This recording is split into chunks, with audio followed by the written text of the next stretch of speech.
Camarades, j'ai quelques questions donc de ma génération, 1001 questions qu'on se pose. Mais nous n'avons pas de réponse. Et il se trouve qu'ici, nous pouvons laver donc notre linge sale parce qu'on se sent en famille. On se sent en famille en ce sens que la Russie est une famille aussi pour l'Afrique. C'est une famille parce que nous avons la même histoire. La Russie a consenti d'énormes sacrifices pour libérer le monde du nazisme pendant la Seconde Guerre mondiale. Les peuples africains, nos grands-pères, ont été déportés de force aussi pour aider l'Europe à se débarrasser du nazisme. Nous partageons la même histoire en ce sens que nous sommes les peuples oubliés du monde. Qu'ils soient dans les livres d'histoire, dans les documentaires ou films, on tend donc à balayer le rôle prépondérant qu'a joué la Russie et de l'Afrique dans cette lutte contre le nazisme. Nous sommes ensemble parce que, actuellement, nous sommes là pour parler de l'avenir de nos peuples, de ce qui va advenir demain, de ce monde libre auquel nous aspirons, de ce monde sans ingérence dans nos affaires internes. Nous avons les mêmes perspectives et je souhaite que ce sommet soit l'occasion donc de pouvoir tisser de très bonnes relations en vue d'un meilleur avenir de nos peuples. Les questions que mes générations se posent sont les suivantes, si je peux me résumer, c'est de ne pas comprendre comment l'Afrique, avec tant de richesses sur notre sol, avec une nature généreuse, de l'eau, du soleil en abondance, l'Afrique est aujourd'hui le continent le plus pauvre. L'Afrique est un continent affamé. Et comment se fait-il que les chefs d'État traversent donc le monde à mendier? Voici des questions que nous nous posons et que nous n'avons pas de réponse jusque-là.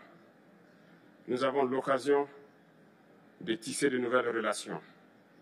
Et j'espère que ces relations puissent être les meilleures pour donner un meilleur avenir à nos peuples. Ma génération me charge aussi de dire que, par ce fait de pauvreté, ils sont obligés de traverser l'océan pour essayer de rallier l'Europe. Ils meurent dans l'océan. Mais que prochainement, ils n'iront pas traverser parce qu'ils viendront devant nos palais pour chercher leur pitance quotidienne.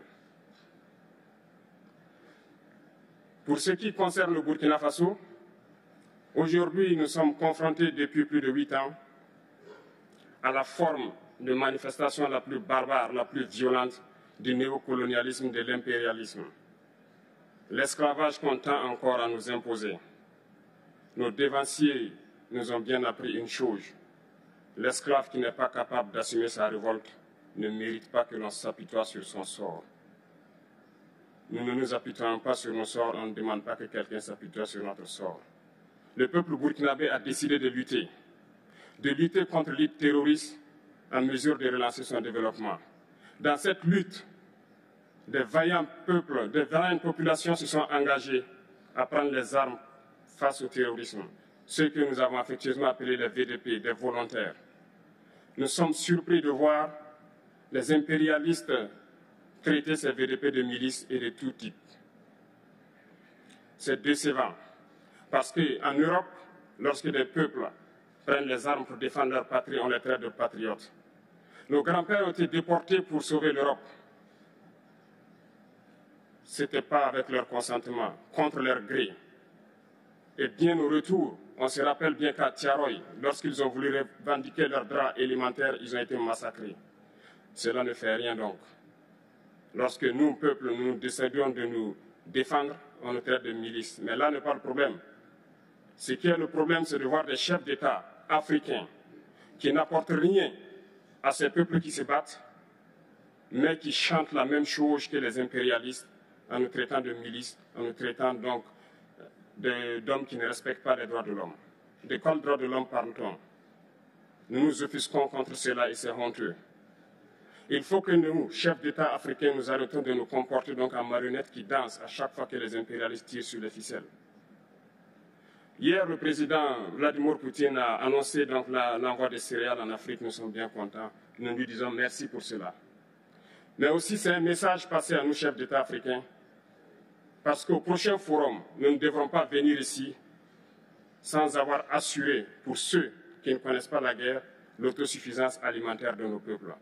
Nous devons donc rendre hommage à nos peuples. à nos peuples qui se battent.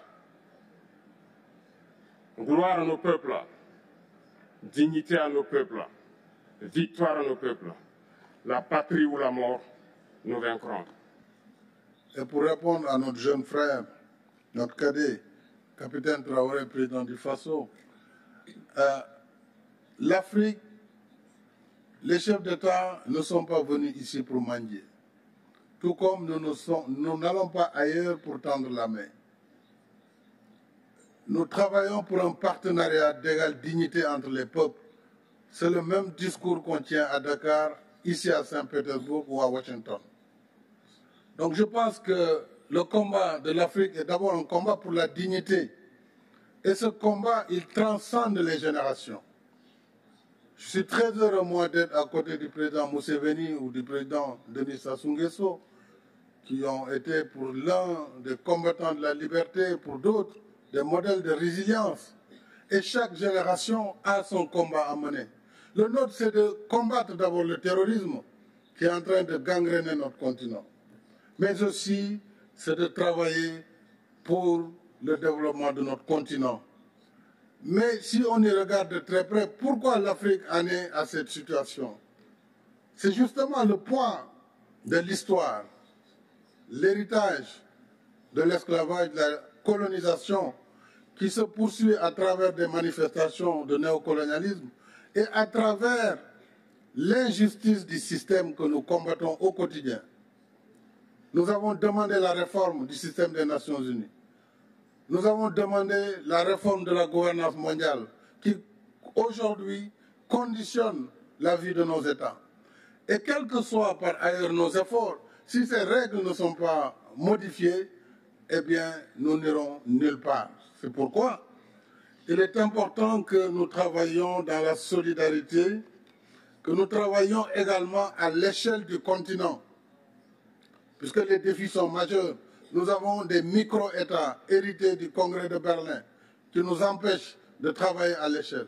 Si on ne comprend pas cette situation, on perdra beaucoup de temps sans efficacité.